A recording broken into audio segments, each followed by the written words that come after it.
Okay, let's unpack this. Have you ever had a travel dream so vivid it felt like, I don't know, a comic book panel, only for reality to hit you with a splash of lukewarm coffee and maybe the stern gaze of an Amtrak conductor? We've all been there, right? Today, we're taking a unique deep dive into an e-bike journey through Chicago. Yeah. It's a fascinating adventure that started all the way from Battle Creek, Michigan. Yeah, and our mission for this deep dive is really to go beyond just a simple travelogue. We're pulling out the key insights, the surprising little nuggets from a whole series of personal travel logs and photos. You find it isn't just about a neat itinerary, it's more about uncovering the magic of those unexpected moments.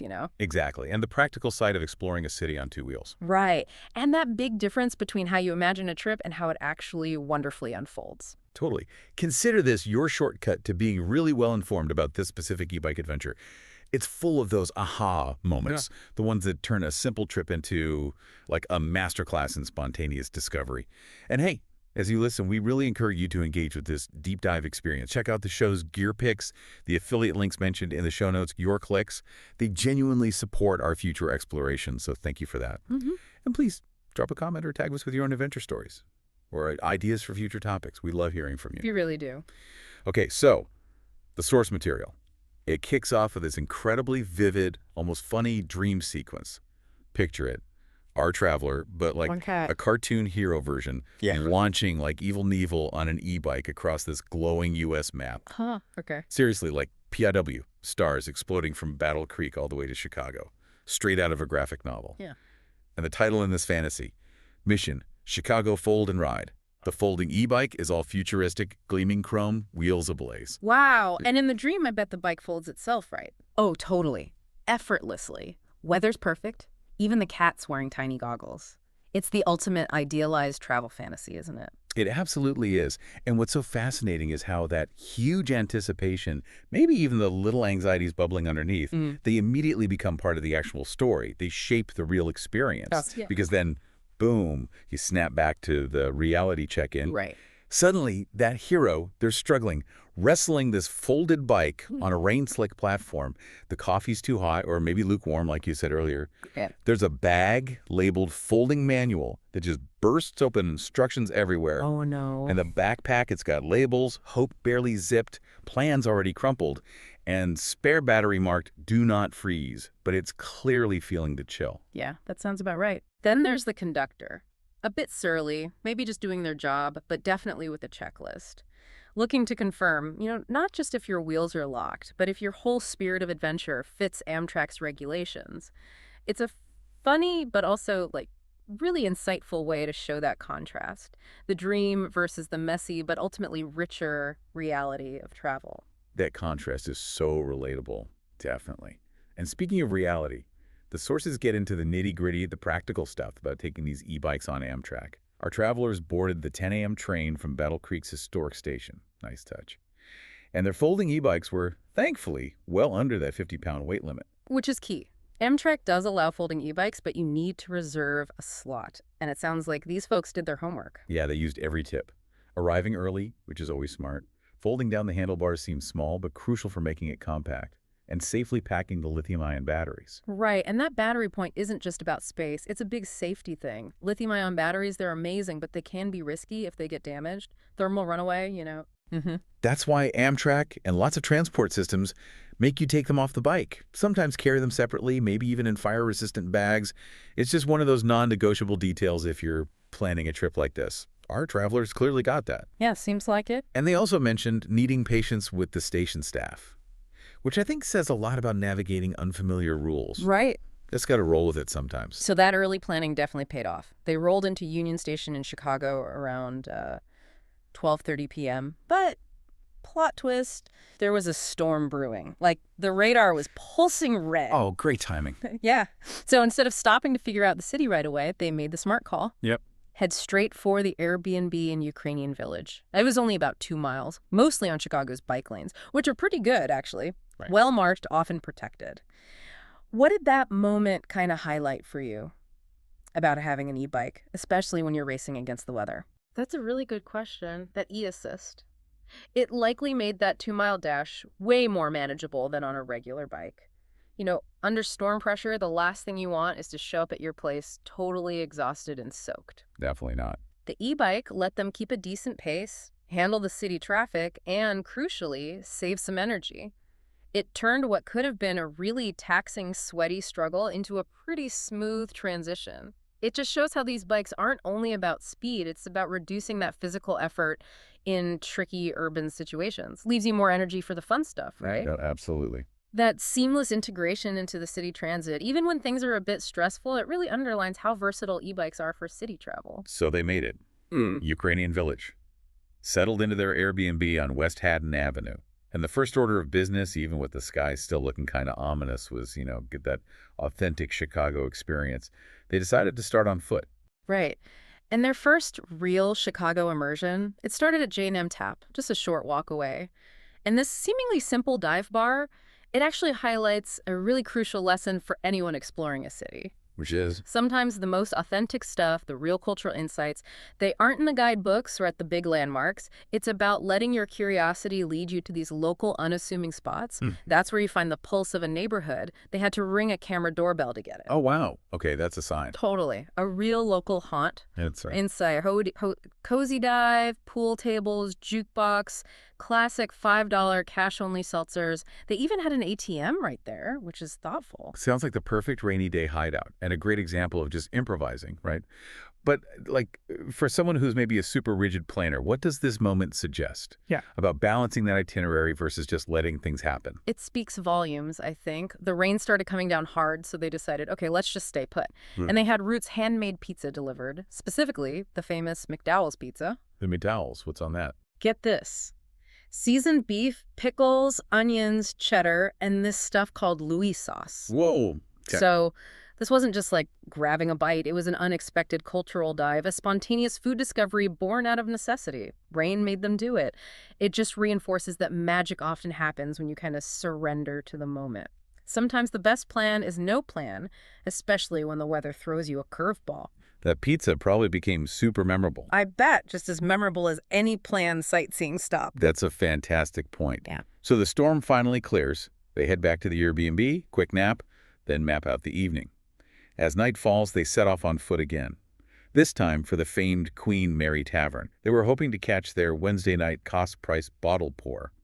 Sounds cool. Yeah, it's a popular thing. By 6 p.m., it was already packed, standing room only. They missed the special. It's just a vivid reminder, isn't it? Even the best plans can hit a snag in a busy city. That whole plans crumpled idea from the backpack feels relevant here. Indeed it does.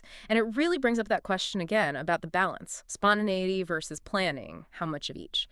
But they weren't deterred. They missed the Queen Mary special, so they just continued to the nearby Empty Bottle, another local dive, but kind of legendary. Okay. They walked in, vibe was super laid back, unpretentious, grabbed a $5 beer and shot special, classic, and the undisputed highlight, meeting Peg, the bar's resident cat, the mascot. Bar cat, always a good sign. Totally. The music wasn't starting till later, so they just soaked in the atmosphere, hung out with Peg for a bit, then decided to walk back for a good night's sleep. Smart move. And the next morning, sunshine. And one of the sweetest, most peaceful moments of the trip, it sounds like, Letitia's Natural Bakery. Bakery. Grabbed a poppy seed muffin, a strawberry yogurt muffin, and then found themselves tucked away behind the bakery in this secret flower-filled garden. That sounds lovely. Yeah, like a little hidden oasis, just discovered by chance. A really tranquil, delightful way to start the day. Okay, so fast forward. Final morning.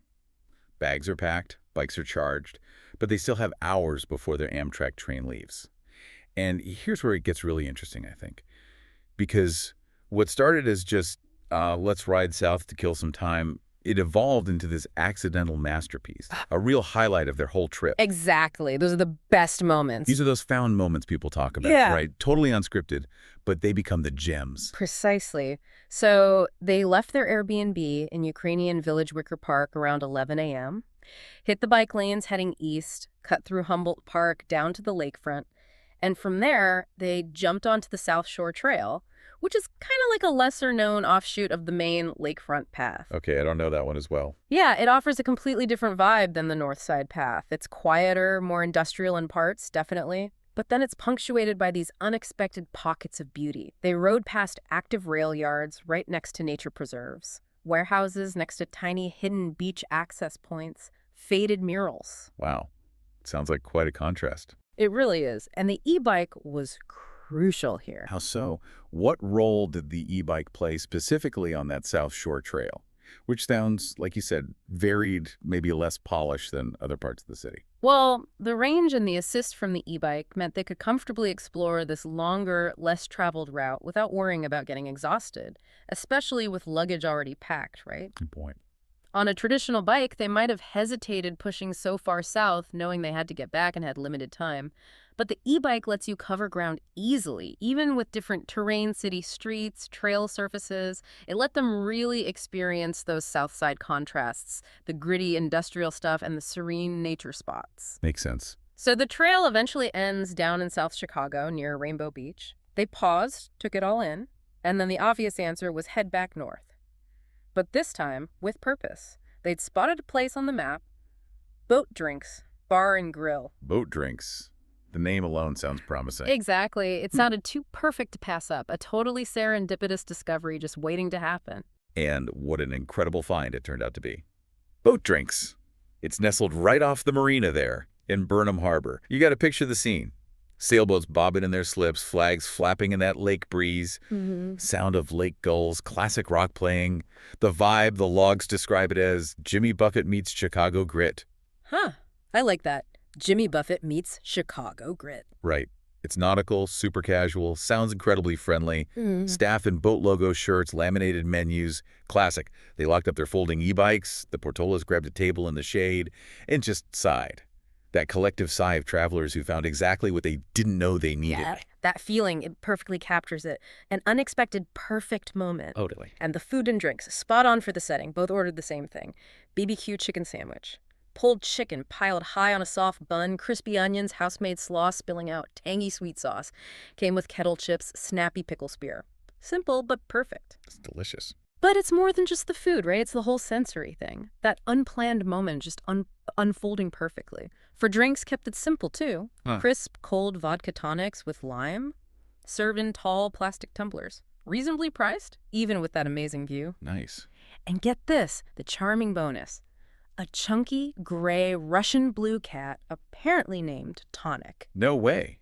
Tonic the cat at Boat Drinks. Yep. Made a cameo, patted across the dock, settled into the shade. It's this little unexpected details that really lock in a memory, you know? Oh, absolutely. Tonic the cat. That's brilliant. Okay, so what does this all mean for us listening to this? Yeah. This unplanned stop at Boat Drinks, totally unscripted, became the undisputed highlight of their whole last day. It's just such a powerful reminder that the best travel experiences, they aren't always meticulously scripted down to the minute. Not at all. They happen in the gaps, in between the scheduled stuff. They show up when you consciously leave a little room for adventure, when you're open to taking a detour that might just lead you somewhere magical. Precisely. And the core philosophy that kind of emerges from these sources, you could maybe distill it down to a simple mantra. Pedal, sip, repeat. Pedal, sip, repeat. I like it. Yeah. And it's not just catchy, right? It becomes this kind of roadmap for adventure, maybe even the whole point of traveling by bike in the first place. It encourages you, the listener, to think about how you can apply that principle in your own life, your own travels, finding beauty in the unplanned, making the journey itself the destination, embracing that serendipity that pops up when you aren't locked into a rigid itinerary. Yeah, embracing the serendipity, that's key. And for fellow folding e-bike travelers, there are some super practical, probably hard-won lessons from this whole Mission Chicago experience. First, use a backpack that fully zips, no Velcro, especially when you're wrestling a folded bike. Seems specific, but important. Learn the hard way, maybe. Probably. Second, read Amtrak's folding bike rules before you go and print them out. Seriously, having that physical copy can save you so much hassle at the station. Third, get a good bungee cord. Apparently, one good strap replaces like 6 hands when you're trying to secure a folded bike. Good tip. Fourth, wear your charger on you, or at least keep it accessible. Don't bury it deep in a bag where it could get lost or damaged. And finally, maybe most importantly, always say yes to adventure, even when the checklist or the conductor might suggest your dream needs to be contained. Yeah.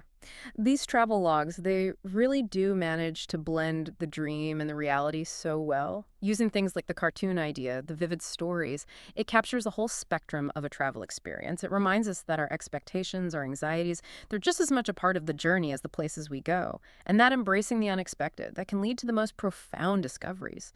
The e-bike here wasn't just transport, it was like a facilitator of serendipity, a tool for deeper urban exploration. What an incredible deep dive, seriously. This Chicago e-bike journey really showed us that unique blend, didn't it? Planning and spontaneity working together to make a trip unforgettable. It really does. And maybe it leaves us with this provocative thought for you, our listener. How do you leave room for serendipity in your own journeys? Whether that's, across a city or maybe just across your day. Ooh, that's a great question to chew on. Well, thanks everyone for joining us for this deep dive. If you're thinking about gearing up for your own adventures, urban or otherwise, remember to check out the affiliate links in the show notes. We mentioned the gear picks there. Your support really helps us keep these deep dives coming, so thank you. Yeah. Thanks, folks. And please don't forget to share your own travel war stories or suggest topics for future deep dives. Drop a comment, tag the show. We love hearing from you. Until next time, keep pedaling. And maybe keep your rain jacket handy. Good advice.